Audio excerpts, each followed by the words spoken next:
Amalia tentunya di podcast Opini, obrolan pendidikan Islam masa kini. Bagaimana kabarnya sahabat Opini semuanya? Semoga kalian selalu diberikan kelancaran dalam menjalankan ibadah puasa. Amin, amin, ya robbal alamin. Pada hari ini podcast Opini akan membahas sesuatu yang sangat istimewa, yaitu mengenai amalan sunnah di bulan suci Ramadan. Selain berkewajiban berpuasa, umat Islam juga harus mengerjakan amalan-amalan sunnah seperti berzikir, bersedekah, dan sholat tarawih. Oleh karena itu, pada episode kali ini kita akan membahas mengenai amalan-amalan sunnah yang ada pada bulan suci Ramadan. Alhamdulillah telah hadir narasumber kita yang sangat luar biasa. Beliau ini merupakan lulusan dari kampus Titnu Al-Farabi Pangandaran, sebuah kampus ternama yang sudah banyak melahirkan ilmuwan dan para praktisi agama yang mumpuni. Dan beliau juga merupakan Rois Pondok Pesantren Babakan Jamanis. Nah, mari kita sapa terlebih dahulu narasumber kita. Halo Kak Nendi. Ya, halo. Bagaimana kabarnya Kak Nendi hari ini? Alhamdulillah baik. Alhamdulillah ya Kak. Alhamdulillah. Nah, Kakak ini kan lulusan dari Titnu Al-Farabi Pangandaran ya Kak? Ya, alhamdulillah. Tahun berapa dan angkatan berapa ya Kak? Tahun 2024. 24. Ya. Berarti genap 1 tahun ya Kak ya? Iya, iya. Nah, selain itu kesibukan Kakak sekarang apa aja? Mungkin kesibukan saya hari ini ataupun ke belakang-belakang masih menjadi santri di Pondok Pesantren Babakan Jamanis. Masya Allah. Berarti Ya. kalau misalkan mondok Kakak berarti udah berapa tahun Kak? Kalau dihitung sih lumayan sih, sekitar 11 ataupun 12 ya. Wah, cukup lama juga ya Kak ya? Ya, soalnya saya dari SMP ya. Berarti sudah SMP. hatam beberapa kitab ya Kak ya? Ya, mungkin hatam itu ya. Masya Allah sekali ya Kak ya. Nah di sini tuh kan ada beberapa pertanyaan ya Kak ya. Ya. Nah di sini tuh yang pertama itu apa saja amalan sunnah yang paling dianjurkan di bulan Ramadan? Oke, terima kasih kepada moderator yang sudah melontarkan pertanyaan yang sangat baik dan insya Allah saya jawab dengan kemampuan saya sendiri. Oke, amalan-amalan yang sangat dianjurkan di bulan Ramadan itu yaitu yang pertama yaitu sholat tarawih. Karena apa? Karena sholat tarawih itu hanya dilaksanakan pada malam bulan Ramadan. Jadi di luar Ramadan itu tidak ada sholat tarawih. Walaupun ketika bulan Ramadan itu sibuk, tetapi tidak bisa diqodho. Tapi hanya dilaksanakannya pada bulan Ramadan. Terus ada lagi sebagiannya ada itikaf dan apalagi sudah tanggal 20 ke atas itu sangat dianjurkan itikaf di masjid. Katanya ya Kak ya, kalau misalkan kita mengerjakan amalan-amalan sunnah di bulan Ramadan itu pahalanya itu berlipat ganda ya Kak ya, beda dengan bulan-bulan lainnya pasti. Ya Kak ya? Jelas beda ya, karena ada beberapa hadis Rasul dan riwayat Imam Muslim jelas bahwa amalan-amalan yang dikerjakan oleh anak Adam, yaitu kita sebagai manusia, yaitu dilipat gandakan. Satu amalan bisa dilipat gandakan pahalanya 10 sampai 700 gitu. Wow, banyak juga ya Kak Iya. ya.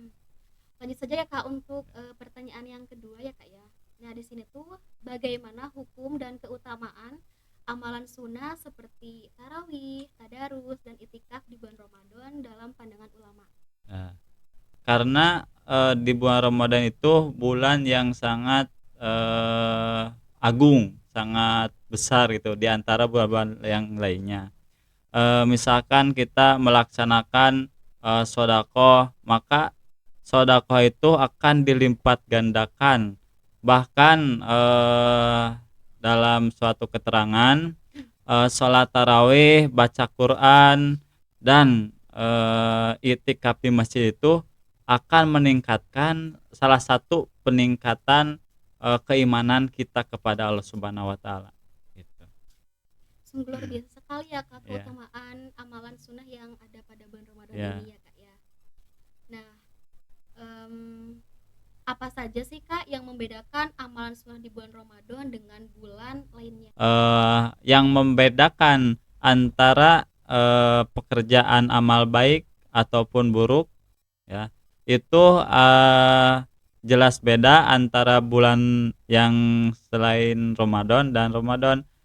Ketika melaksanakan amal baik di luar Ramadan itu dimisalkan satu, maka ketika dilaksanakan ketika bulan Ramadan itu menjadi amalnya sampai 10 sampai 700 gitu.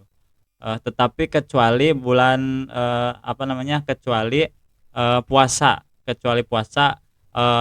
Kalau puasa itu kata Allah itu urusan saya, dan ganjarannya pun urusan saya. Jadi lebih dari yang lainnya gitu, hanya Allah yang tahu ketika puasa itu tersebut.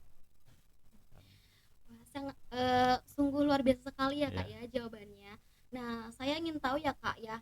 Nah, kan sholat tarawih itu kan hitungannya ada yang 23 rakaat dan Ya. 11 rakaat gitu ya Kak. Ya. Nah, konon katanya yang 23 rakaat itu untuk NU ya Kak ya. Dan Ya. untuk 11 itu untuk Muhammadiyah. Apakah Ya. itu betul?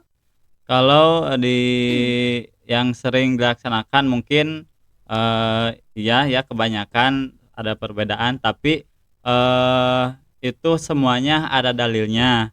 Tidak bisa memihak kepada suatu golongan dan golongan yang lainnya. Ataupun misalkan ada perbedaan pendapat ulama dan sebagainya, itu adalah rahmat. Karena apa? Karena keterangan perbedaan umat kami adalah rahmat gitu. Perbedaan ya. Jadi tidak jadi masalah ya ketika di suatu daerah ada yang melaksanakan yang 8, ada yang di daerah lainnya 23 ya. Jadi tidak usah kita meributkan gitu. Tapi yang masalah itu yang tidak melaksanakan Iya. saja gitu ya. Jadi Iya Kak ya. Jadi kalau misalkan ada orang NU kayak gitu ya Iya. Kak, mengerjakan sholat tarawih dengan jumlah 11 berarti tidak bermasalah ya Kak ya. tidak masalah Yang penting niatnya udah bagus Iya. ya Kak ya. Daripada tidak mengerjakan sama Iya, sekali ya Kak ya. karena punya dalil ya masing-masing. Nah, kalau boleh tahu ya Kak ya, pasti kan tentunya sahabat opini semuanya di sini kan belum Iya. tahu nih Kak ya, dalil mengenai bulan puasa Pak. Dalil banyak sekali ya. Di antaranya kata Rasulullah ya, puasalah dengan melihat ru'yah dan berbukalah dengan melihat ru'yah. Jadi banyak dalil-dalil tentang berpuasa. Jadi ketika kita udah memasuki bulan Ramadan, maka para ulama di sekitar akan melakukan hisab gitu ya. Jadi hisab atau ru'yah ya. Nah, ada lagi nih Kak pertanyaan. Ya. Keutamaan sahur dan berbuka dengan puasa sunnah Rasul. Keutamaan sahur itu sangat dianjurkan karena bahkan harus sedikit lagi karena sedikit lagi imsak itu baru dianjurkan sekali karena karena apa? Karena supaya nanti ketika siangnya masih ada tenaga untuk beraktivitas.